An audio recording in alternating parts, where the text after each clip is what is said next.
কেমন আছো বন্ধুরা? আশা করি তোমরা যে যেখান থেকে আমার এই ভিডিওটা দেখছো সবাই খুব ভালো আছো, সুস্থ আছো ও সাবধানে আছো। সবাই খুব ভালো থাকো, এটাই আমার সবসময় ঈশ্বরের কাছে কাম্য। যারা আজকে আমার এই চ্যানেলে নতুন, অবশ্যই চ্যানেলটাকে সাবস্ক্রাইব করো। এবং তোমরা সবাই জানো taro is all about energy exchange. Energy exchange না হলে কিন্তু ঠিকমতো রিডিং রেজোনেট করে না। তাই যারা যারা এখনও অবধি আমার এই চ্যানেলটাকে সাবস্ক্রাইব করোনি, প্লিজ চ্যানেলটাকে সাবস্ক্রাইব করে দিও। আজ হঠাৎ করেই একটা চ্যানেল হলো যে আমি বলছি আমি কিরম ধরনের আজকে রিডিংটা করব। এই পার্টিকুলার এনার্জির সাথে যাদের ম্যাচ করবে তাদের জন্যই আজকের এই রিডিং। কেমন? তোমরা দুজনেই যখন একে অপরকে চিনতে, তোমরা দুজনেই কিন্তু অবিবাহিত ছিলে, ঠিক আছে? এবং দুজনেরই দুজনের প্রতি তোমাদের কিন্তু একটা ভালো লাগা ছিল, কিন্তু সেই সময় কেউই কিন্তু মুখ ফুটে বলতে পারোনি।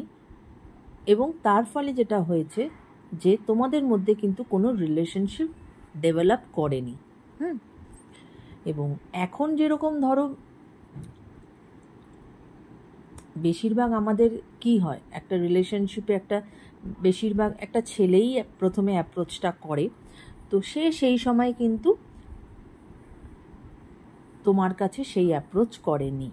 হয়তো তার হাবভাবে তুমি বুঝতে পারতে যে সে তোমাকে পছন্দ করে, কিন্তু এর বেশি কিন্তু জিনিসটা কোথাওই গড়ায়নি। আজ তুমিও বিবাহিত, সেও বিবাহিত, এবং তোমরা হয়তো একই শহরে থাকোও না। তুমি এক শহরে, সে আরেক শহরে, কিন্তু সে তোমার কাছে কিন্তু এগোতে চাইছে। হ্যাঁ, কিন্তু তুমি হয়তো সেইভাবে তুমি তার দিকে আর এগোতে চাও না। হ্যাঁ, হয়তো তুমি জানো তুমি তাকে পছন্দ করো, তোমার তাকে ভালো লাগে সব কিছুই, কিন্তু আজ তোমার একটা সংসার আছে, তোমার সেই সংসারকে ব্রেক করে তোমার পক্ষে হয়তো বেরিয়ে যাওয়াটা সম্ভব নয়। তো এই রকম সিচুয়েশানে তুমি হয়তো তাকে তোমার জীবনে একটা ভালো বন্ধু হিসাবেই হয়তো রেখে দিতে চেয়েছিলে, কিন্তু সে হয়তো সেটা অ্যাকসেপ্ট করেনি। তাই আজ তোমার আর তার কিন্তু একদম সম্পূর্ণ একেবারে লেস কন্ট্যাক্টও নয়, নো কন্ট্যাক্ট জোনে কিন্তু তোমরা চলে গেছো। কেননা সে তোমাকে যে ভাবে অ্যাপ্রোচ করেছিল সেই মানে অ্যাপ্রুভালটা তোমার থেকে সে পায়নি। তো চলো দেখা যাক যে সেই ব্যক্তিটি আজকে কোন এনার্জিতে আছে। ওকে, সেই ব্যক্তিটি আজকে কোন এনার্জিতে আছে, চলো দেখি কার্ড কি এসেছে। দেখো, অ্যাপ্রিসিয়েশন। ওকে, তিনি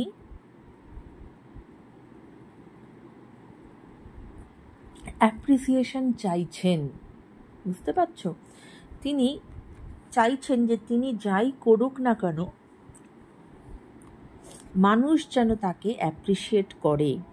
এবং হতে পারে নাম্বার 15 তার জন্য খুব ইম্পর্ট্যান্ট, বা নাম্বার 6 তার জন্য খুব ইম্পর্ট্যান্ট। কেমন? Door to value. ওনার এখনকার যা এনার্জি সেটাতে কিন্তু উনি কিন্তু যথেষ্ট রকমভাবে খুব ফিনান্সিয়ালি সাউন্ড হয়েছেন। এবং দেখতেই পাচ্ছ এখানে একটা নতুন ডোর খুলে যাচ্ছে, এবং সেখানে কিন্তু অনেক টাকা পয়সা উঠছে। অর্থাৎ তার জীবনে ফিনান্সিয়ালি সে হয়তো হতে পারে সে নতুন চাকরি পেয়েছে, সে হতে পারে তার কোনো বড় সড়ো কোনো রকম কোনো একটা পজিশন সে পেয়েছে। মোদ্দা কথা তার কিন্তু একটা ওভারঅল একটা পজিটিভ চেঞ্জ এসেছে, ঠিক আছে। এবং নাম্বার 31 ইজ ইম্পর্ট্যান্ট ডেট বা নাম্বার 4।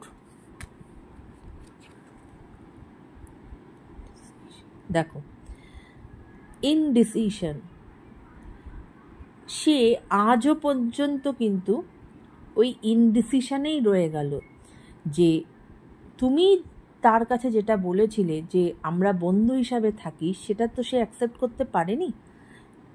তাই আজকে কিন্তু তোমাদের মধ্যে সম্পূর্ণভাবে একটা নো কন্ট্যাক্ট জোনে তোমরা চলে গেছো। কিন্তু সে চলে গিয়েও কিন্তু ইনডিসিসিভ রয়ে গেল তার জীবনে। সে হয়তো কখনো চিন্তা করছে যে না, আমি কি তাহলে ওর এই প্রপোজালটাই অ্যাকসেপ্ট করে নেব, আমি কি বন্ধু হিসাবে থাকবো। আবার হয়তো তার মেল ইগো হতে পারে, যে বা ফিমেল ইগো, যেটাই হোক না কেন, হতে পারে যে না, কেন আমি কেন অ্যাকসেপ্ট করব, আমি যেরকম প্রস্তাব নিয়ে গেছিলাম সেটা তো সে অ্যাকসেপ্ট করেনি, তাই আমিও এগোবো না। এবং নাম্বার 8 হতে পারে সেই ব্যক্তির জন্য খুব ইম্পর্ট্যান্ট একটি ডেট। তো এই ছিল তার এনার্জি। ওকে, এবার আমি দেখব যে তোমাদের এই সম্পর্কের, না আগে আমি এটা দেখব না, আগে আমি এটা দেখব বন্ধুরা, যে এই ব্যক্তি কি তোমার সাথে কোনো যোগাযোগ করবে। এই যে সম্পূর্ণ নো কন্ট্যাক্ট জোনে তোমরা চলে গেছো, এই ব্যক্তি কি তোমার সাথে যোগাযোগ করবে, চলো দেখা যাক। আমার কিন্তু বন্ধুরা অলরেডি কার্ড শাফল করা আছে, কারণ আমার ট্রাইপডটা ভেঙে গেছে, এই জন্য আমি এক হাতে ফোন আর আরেক হাতে আমি এই ভিডিওটা বানাচ্ছি। তাই এরমভাবে ফোনটাকে রেখে যে কোথাও বানাবো বা সেটা একটুখানি প্রবলেম হচ্ছে এই মুহূর্তে, তাই জন্যই আমি হাতে নিয়েই ভিডিওটা করছি তোমাদের সকলের জন্য। তো তাই আমি অলরেডি কার্ড শাফল করে রেখেছি, তাই চলো আমি এরমভাবেই আমি কার্ড নেব, ঠিক আছে। তো সেই ব্যক্তি কি তোমার সাথে যোগাযোগ করবে, চলো কি এসেছে দেখো। 2 অফ পেন্টিকলস, দেখো এখানেও এসেছে মেবি অর আনডিসাইডেড। সে কিন্তু এখনো অবধি আনডিসাইডেড। এবং দেখো কার্ড কেরম কথা বলে, তার এনার্জিতেও কিন্তু সেম জিনিসটাই এসেছে, ইনডিসিশন, ঠিক আছে, ডিসিশন নিতে পারছে না, আনডিসাইডেড। সে প্রচণ্ড রকমভাবে কনফিউজড, এবং কনফিউশনের জন্য সে ঠিকমতো কিন্তু লাইফে ডিসিশন নিয়ে উঠতে পারছে না, এবং তার লাইফে ইমব্যালেন্স আছে। ওকে, এবার চলো দেখি নেক্সট কার্ডটা কি বলছে। দেখো 3 অফ পেন্টিকলস, এখানে হয়তো উনি কারোর থেকে কোনো সলা পরামর্শ নিচ্ছেন, হ্যাঁ, যে কারণ তিনি কিন্তু তোমার থেকে যে এই যে আজকে যে নো কন্ট্যাক্টে চলে গেছো তোমরা, তিনিও কিন্তু ভালো নেই। কেমন, তোমারও যেরকম মনের মণিকোঠায় কোথাও একটা ওনার কথা বারবার মনে পড়ে, ঠিক সেরকমই ওনারও কিন্তু তোমার কথা বারবার প্রতিনিয়ত মনে পড়ে, এবং তাই উনিও কিন্তু ভালো নেই। এবং হতে পারে উনি কোনো কারোর সাথে, যাকে উনি বিশ্বাস করেন এমন কোনো ব্যক্তি, তার সাথে হয়তো সলা পরামর্শ করছেন যে কি করা যায়। ওকে, আর একটা কার্ড আমি নেব। ওকে, দেখো 7 অফ ওয়ান্ডস, আবার এসেছে আনডিসাইডেড। কিন্তু আনডিসাইডেড হলেও 7 অফ ওয়ান্ডস কিন্তু এটাও বলে যে তিনি না হয়তো আস্তে আস্তে একটা কোনো ডিসিশনে আসবেন, এবং মানুষ যখন একটা সলিড ডিসিশনে আসেন তখন উনি জানেন বা মানে হয়তো অনেক অবস্টাকলস আসবে, কিন্তু সেই অবস্টাকলসকে মোকাবিলা করার মতো ক্ষমতা কিন্তু তার তখন তৈরি হবে, এবং তখন কিন্তু সে তোমার দিকে এগোবে। এবার আমি দেখব যে এই মানুষটির যে এতটা আনডিসাইডেড, এখনো পর্যন্ত যে এতটা আনডিসাইডেড, এই রিলেশনশিপের, এই যে রিলেশনশিপ নো কন্ট্যাক্ট জোনে চলে গেছে, নো কন্ট্যাক্ট জোনে চলে গেছে, এর কি কোনো ভবিষ্যৎ আছে?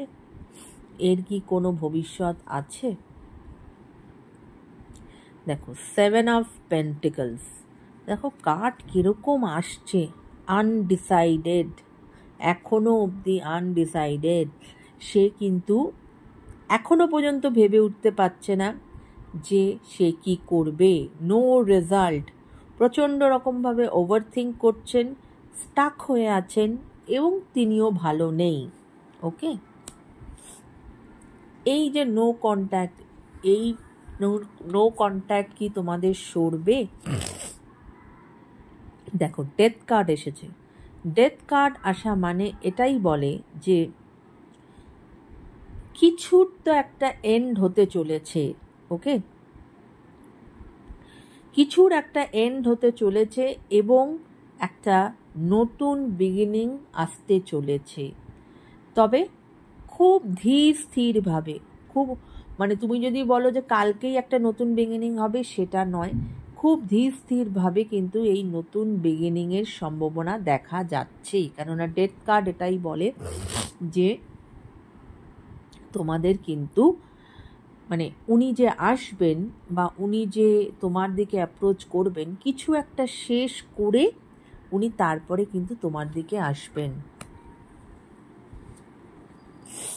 কেননা এখনো পর্যন্ত বারংবার কার্ড আসছে আনডিসাইডেড। দেখো আজকে কি অবস্থা, দেখো প্রত্যেকটা কার্ড এসেছে আনডিসাইডেড।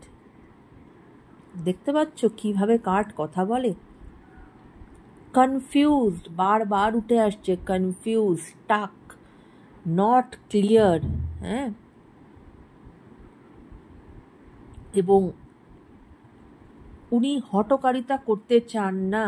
এবং হতে পারে ওনার লাইফে হতে পারে কি, অবশ্যই তুমি যেরকম ম্যারেড উনিও সেরকম ম্যারেড, তো সেই ক্ষেত্রে থার্ড পার্টির তো একটা ইনফ্লুয়েন্স আছেই। এখানে থার্ড পার্টি তো আছেই। দেখতে পাচ্ছ দুটো সোর্ড নিয়ে আছে। উনি মানে ডিসাইড করে উঠতে পারছেন না যে কি করবেন, উনি তোমাকে চুজ করবেন না উনি যার সাথে আছেন তার সাথেই থাকবেন। ভীষণ রকমভাবে আনডিসাইডেড। ওকে, লাস্ট আমি একটা কার্ড নেব, চলো দেখি। দেখো ডেভিলের কার্ড এসেছে। ডেভিলের কার্ড কিন্তু এটাই বলে যে প্রত্যেকটা মানুষের মধ্যেই তো খারাপ ভালোর সংমিশ্রণ আছে। তো ওই খারাপটা মানুষ যেটা ভাবে, তার খারাপ হ্যাবিট, তার টক্সিসিটি, সেভাবে সে তার থেকে কিন্তু কখনোই হয়তো বেরিয়ে আসতে পারবে না। কিন্তু ডেভিল কার্ড বলে যে যদি কেউ বেরিয়ে আসতে পারে সেটা তুমিই বেরিয়ে আসতে পারবে, সেটা কিন্তু আর অন্য কেউ পারবে না। তাই সেই টক্সিসিটিকে বাদ দিয়ে, সেই তোমার মধ্যে যে নেগেটিভিটি আছে, তোমার পার্টনার যদি সেটাকে মানে তার মানে আমি এখানে তোমার মধ্যে বলতে আমি তোমার পার্টনারের কথা বলতে চাইলাম, যে তোমার পার্টনার যদি তার নেগেটিভিটিটাকে সরিয়ে যদি তিনি এগোতে পারেন, সেক্ষেত্রে কিন্তু অবশ্যই কিন্তু একটা নতুন বিগিনিং হওয়ার সম্ভাবনা দেখা যাচ্ছে। কিন্তু সেটা খুবই ক্ষীণ, কেননা প্রতিবারই এসেছে ভীষণ ভীষণ আনডিসাইডেড একজন ব্যক্তি। বা টেম্পারেন্সের কার্ড এসেছে। টেম্পারেন্সের কার্ড মানে হচ্ছে, this is the last card, যে অবশ্যই এখানে কিন্তু